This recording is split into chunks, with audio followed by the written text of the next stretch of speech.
ভর্তা খেতে কে না ভালোবাসে, আর সেটা যদি হয় এত সুন্দর, এত লোভনীয়, এত মজাদার ভর্তা, তাহলে তো আর কথাই নেই।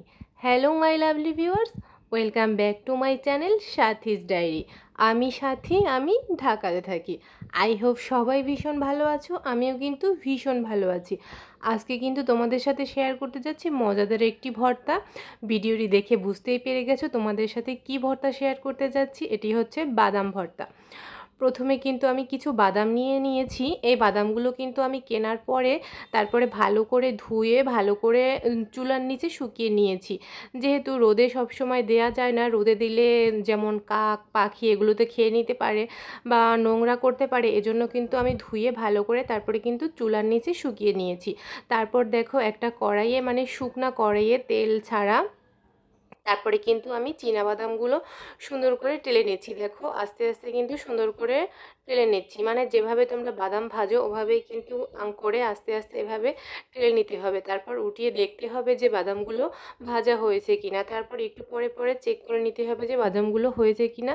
এভাবে কিন্তু অনবরত নাড়াচাড়া করে ভেজে নিতে হবে, থামা যাবে না, তাহলে কিন্তু বাদামগুলোর এক সাইড বেশি দাগ লেগে যাবে আর অপর সাইডগুলো কিন্তু ভালোভাবে হবে না। দেখো আমি কিভাবে অনবরত নাড়াচাড়া করে বাদামগুলো ভেজে নিচ্ছি। এভাবে কিন্তু অনবরত নাড়াচাড়া করে সুন্দর করে বাদামগুলোকে ভেজে নিতে হবে। দেখো আমি বাদামগুলো কিভাবে ভেজে নিয়েছি, এই দেখো এরকম কিন্তু একটা কালার চলে এসেছে। তো বাদামগুলো এখন গরম আছে, আমি কিন্তু বাদামগুলো ঠান্ডা করার জন্য রেখে দিয়েছি। আর এদিকে চুলায় একটা কড়াই বসিয়ে দিয়েছি, সেই কড়াইয়ে সর্ষের তেল গরম করে তারপরে কিন্তু তার মধ্যে আমি দিয়ে দিয়েছি পেঁয়াজ কুচি আর হচ্ছে কাঁচামরিচ 2-3টা। যেহেতু আমি শুকনো মরিচও ব্যবহার করব, তাই কাঁচামরিচ কিন্তু কম দিয়েছি। তোমরা যদি চাও তাহলে কিন্তু শুধু কাঁচামরিচ দিয়েও করতে পারো, আবার কাঁচামরিচ শুকনো মরিচ দুটো মিলিয়েও করতে পারো। তো আমি কাঁচামরিচ শুকনো মরিচ দুটোই মিলিয়ে করব, এজন্য কিন্তু 2-3টা কাঁচামরিচ দিয়ে দিয়েছি।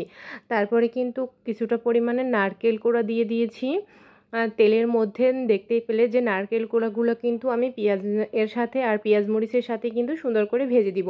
আমি কিন্তু রসুন দেইনি, শুধু পেঁয়াজ দিয়েছি আর হচ্ছে কাঁচামরিচ দিয়েছি আর কিছুটা নারকেল কোড়া দিয়েছি। তারপরে দেখো এটা অনবরত নাড়াচাড়া করে সুন্দর করে ভেজে নিচ্ছি। দেখো কত সুন্দর একটা কালার এসেছে। এত সুন্দর যখন একটা কালার আসবে তারপরে কিন্তু এগুলো নামিয়ে নেবে। আর যে বাদামগুলো ভেজে রেখেছিলাম এগুলো কিন্তু একদমই ঠান্ডা হয়ে গিয়েছে।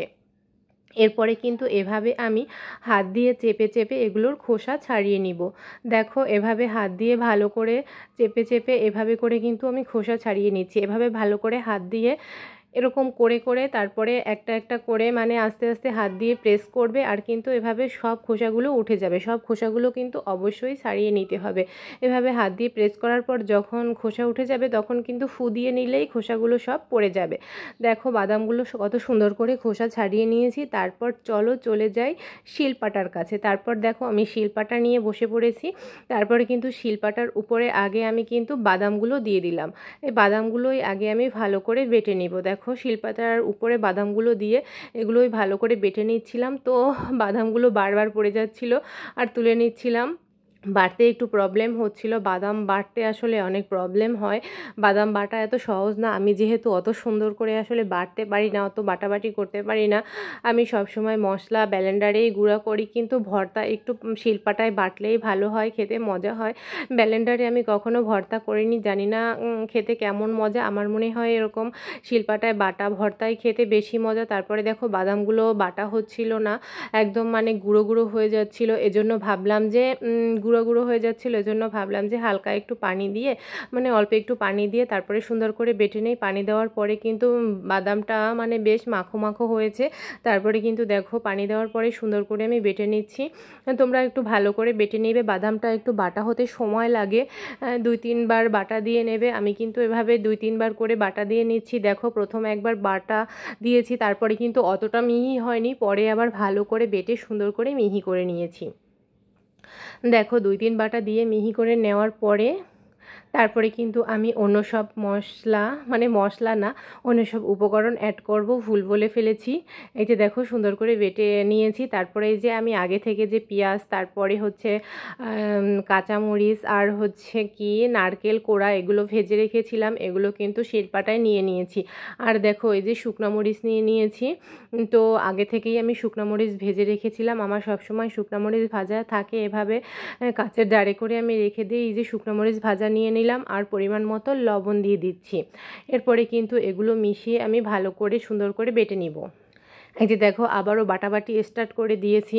বাটাবাটি না মানে এত কষ্ট, আমার কিন্তু প্রচুর কষ্ট হয় বাটতে, আর অনেক সময় লাগে, আমি অত ভালোভাবে বাটতে পারি না। কি আর করা যাবে, ভর্তা খেতে হলে তো বাটতেই হবে, আর 1-2 বাটা দিলে তো হয় না। ভর্তা যত মিহি হবে খেতে ততই মজা হবে। ভর্তা বাটাটা যদি মিহি না হয় তাহলে কিন্তু খেতে মজা লাগে না। আর বাদামটা তো একটু মিহি করেই বাটতে হবে। তারপর দেখো বাটা হয়ে যাওয়ার পরে কিন্তু আমি সবগুলো ভালোভাবে বাদামের সাথে সব উপকরণগুলো মিক্স করে কিন্তু আবার সুন্দর করে বেটে নিচ্ছি।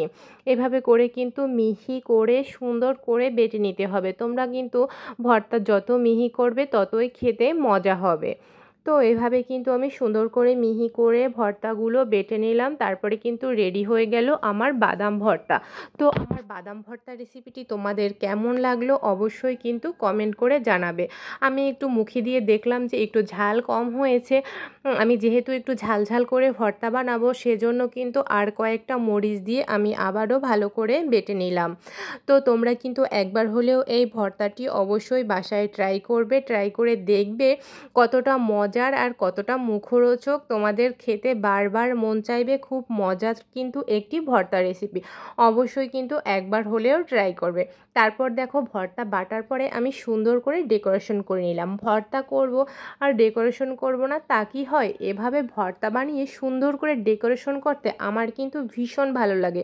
তো আজকের রেসিপিটি তোমাদের কেমন লাগলো অবশ্যই কমেন্ট করে জানাবা। ধন্যবাদ সবাইকে ভিডিওটি দেখার জন্য।